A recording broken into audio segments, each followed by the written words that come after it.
بسم اللہ الرحمن الرحیم، الحمدللہ رب العالمین۔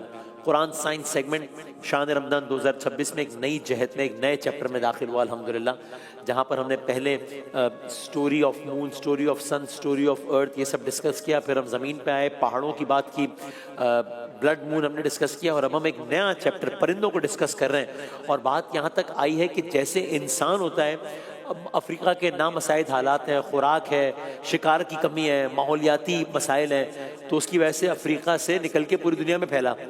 اسی طرح بعض علاقوں کے پرندوں کو بھی جب ماحولیاتی تبدیلیوں کا سامنا کرنا پڑتا ہے، موسم شدید ہو جاتا ہے، خوراک کا مسئلہ ہو جاتا ہے، نسل کی بقا کا مسئلہ آ جاتا ہے، تو پرندے بھی بہت کچھ کرتے ہیں۔ کل آپ نے دیکھا، کل ہم نے عرض کیا آپ کی خدمت میں، دو ایسے پرندے جو کہ اپنی ذات میں ایک عجیب و غریب دنیا لیے ہوئے ہیں، جنہوں نے ورلڈ ریکارڈز بنائے ہوئے ہیں کہ ہمیں تو اڑتا ہوا ایک چھوٹا سا پرندہ نظر آتا ہے 1000 گرام کا، لیکن اس کے اندر کیا کیا عجائبات اللہ تعالیٰ نے رکھے ہیں۔ گویا خلاصہ یہ ہوا کہ بہت بڑا سیارہ ہو، ہماری زمین سے اربوں خربوں گنا بڑا سیارہ ہو، یا ہمارے وجود سے کئی 100 گنا چھوٹا پرندہ ہو، ہر شے میں اس کا وصف نہا ہے، ہر شے میں اس کا کمال آیا ہے۔ تو آج آپ یہ ایک اور جہد سنیے پرندوں کے حوالے سے۔ یہ جو پرندے مائگریٹ کرتے ہیں، کتنے کرتے ہیں، کس طرح کرتے ہیں، کتنی تعداد میں کرتے ہیں، یہ سنیں بھائی۔ یہ معاملہ بھی ہوتا ہے کہ جب پرندوں کو مائگریٹ کرنا ہوتا ہے تو ایک وقت میں ایک دو نہیں، 100 200 نہیں، 1000 2000 نہیں، لاکھ 2 لاکھ نہیں، دستیاب ریکارڈ کے مطابق ایک وقت میں 1 ملین، 2 ملین، 3 ملین، یہاں تک کہ 6 سے 7 ملین، 70 لاکھ پرندہ ایک ساتھ اڑتا ہے اور ہجرت کرتا ہے۔ 70 لاکھ پرندہ ایک وقت میں، 7 ملین، 70 لاکھ پرندہ۔ جی ہاں، یہ ایک افریقی پرندہ ہے، ریڈ بلڈ کوالیا کہتے ہیں اسے، ریڈ بلڈ کوالیا۔ اب یہ عجیب ہے، اب یہ آپ دیکھ رہے ہیں، یہ سارے پرندے ایک ساتھ سفر کر رہے ہیں، یہ ہزاروں کی تعداد میں، لاکھوں کی تعداد میں۔ یہ ایک جنگلی پرندہ ہے، اس کو سب سے زیادہ جنگلی پرندہ بھی کہا جاتا ہے، اور یہ کبھی کبھی اتنی بڑی تعداد میں اڑتے ہیں کہ ان کی تعداد ملینز تک بتائی جاتی ہے، جھنڈ کی شکل میں اڑتا ہے یہ،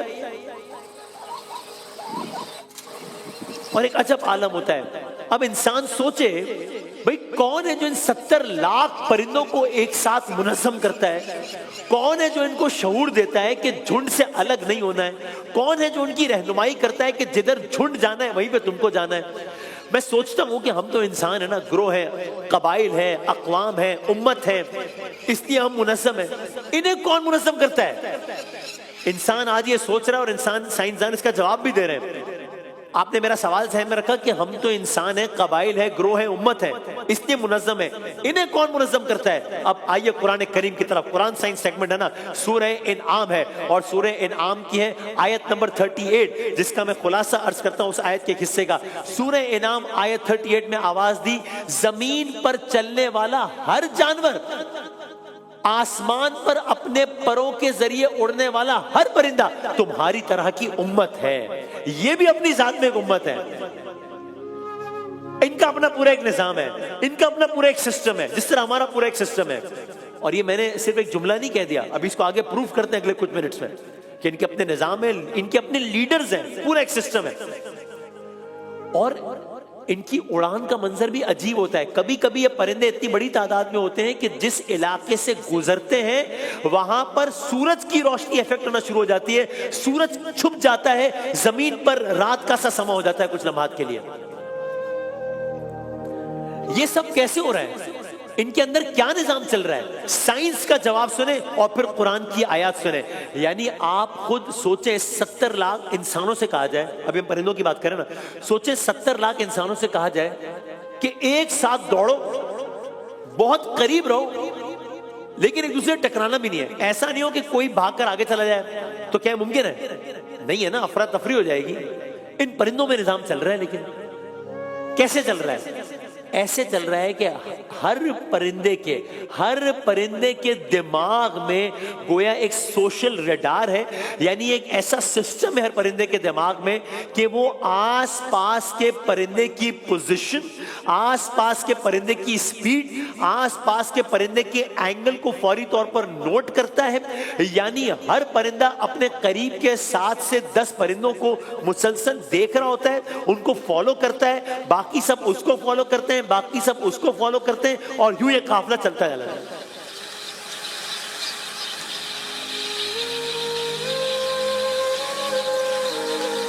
یعنی آج کے بعد جب آپ آسمان پر نظر اٹھائیں اور ایسا منظر دیکھیں تو یہ بات بھی سوچئے گا، کیونکہ اس سے پہلے تو ہم ان سیاروں کی بات کر رہے تھے نا جو اسپیشل آلات کے بغیر نظر بھی نہیں آتے.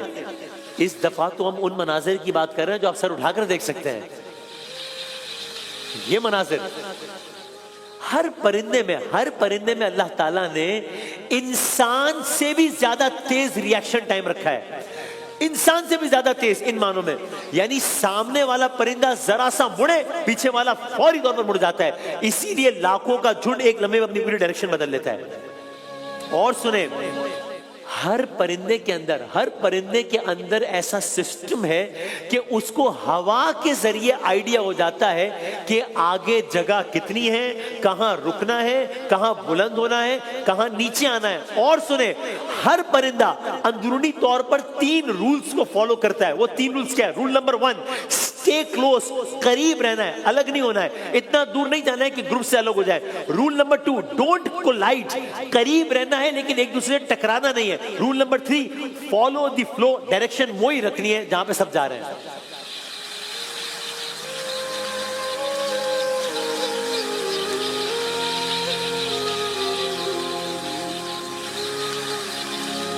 چلتے چلے جا رہے ہیں، اڑتے چلے جا رہے ہیں، نہ گر رہے ہیں نہ ٹکرا رہے ہیں. حادثہ ہے کیا؟ نہیں. منصوبہ ہے نا. صرف منظر ہے کیا؟ نہیں. نظام ہے نا پورا. اور اس سے جوش خطابت کے الفاظ نہیں ہے. آج سائنس بتا رہی ہے کہ پورے ایک نظام کے تحت یہ سارے کا سارا سسٹم چل رہا ہے. یہ ایسے ہی نہیں ہو رہا، یہ صرف ایک اچھا منظرنامہ نہیں ہے. یہ نہ گر رہے ہیں نہ ٹکرا رہے ہیں. بھائی کون ہے جو انہیں چلا رہا ہے؟ کون ہے جو ان کو تھامے ہوئے ہیں؟ اب آئیے سورہ ملک کی آیت کی طرف ایک بار پھر. سورہ ملک کی آیت نمبر 19 کا ترجمہ ہے آیت کا: کیا یہ اپنے اوپر پر کھولے ہوئے اور کبھی کبھی پر سمیٹے ہوئے اڑنے والے پرندوں کو دیکھتے نہیں ہیں؟ 1400 سال پہلے ایک انویٹیشن ہے اللہ تعالیٰ کی طرف سے کہ غور تو کرو ہماری نشانیوں میں. سائنس آج بتا رہی ہے. یہ الفاظ ہیں: کیا یہ اپنے اوپر پر کھولے ہوئے اور کبھی کبھی پر سمیٹے ہوئے اڑنے والے پرندوں کو دیکھتے نہیں ہیں؟ انہیں اللہ رحمان ہی تھامے ہوئے ہیں. ہر چیز اس کی نگاہ میں ہے، ہر چیز. یعنی آپ یہ سوچیں کہ لاکھوں پرندے ایک ساتھ جسم کی مانند چل رہے ہیں. جہاز ہوا میں جب ایک ساتھ اڑتے ہیں ان کو ایک طویل فاصلہ رکھنا پڑتا ہے کلومیٹرز کا، ورنہ یہ جہاز اس جہاز کی رینج میں آ جائے گا تو ٹکرا سکتا ہے، یہ ہو سکتا ہے وہ ہو سکتا ہے. یہ پرندے چلے جا رہے ہیں، 70 لاکھ چلے جا رہے ہیں اور کچھ نہیں ہو رہا. آپ نے دیکھا ہے پرندے آسمان میں اڑتے ہوئے ایک وی شیپ بھی بنائے ہوئے ہوتے ہیں. تو یہ ترتیب، یہ جو وی شیپ میں اکثر پرندے آپ دیکھتے ہیں کہ اس طریقے سے جا رہے ہوتے ہیں، یہ بھی جو ایک منظر نہیں ہے، یہ بھی پورا سسٹم ہے. یہ ترتیب صرف اس منظر کو خوبصورت بنانے کے لیے نہیں ہے، بلکہ اس کے پیچھے بھی اللہ تعالیٰ کا ایک بہترین انجینئرنگ ڈیزائن ہے کہ یہ وی شیپ میں کیوں چل رہے ہیں. وہ ڈیزائن کیا ہے؟ پرندوں کے اور عجائبات کیا ہیں؟ ہمیں بظاہر جو ایک سادہ سا پرندہ اڑتا ہوا نظر آ رہا ہے، اس کے پیچھے سینس کیا ہے؟ اور پرندوں کی ہجرت تو یہ ہے. انسانوں کی ہجرت کے بارے میں سن چکے ہیں، اور کون کون ہجرت کر رہا ہے، وہ کیسے ہجرت کر رہا ہے. زیر زمین جو ہجرتیں ہو رہی ہیں یہ تو میں نظر آ رہی ہے نا، زیر زمین جو ہجرت ہو رہی ہے وہ اس ہجرت سے بھی زیادہ امیزنگ ہے، مائنڈ بلوئنگ ہے، انبلیویبل ہے. وہ کیا ہے؟ کل عرض کریں گے انشاءاللہ.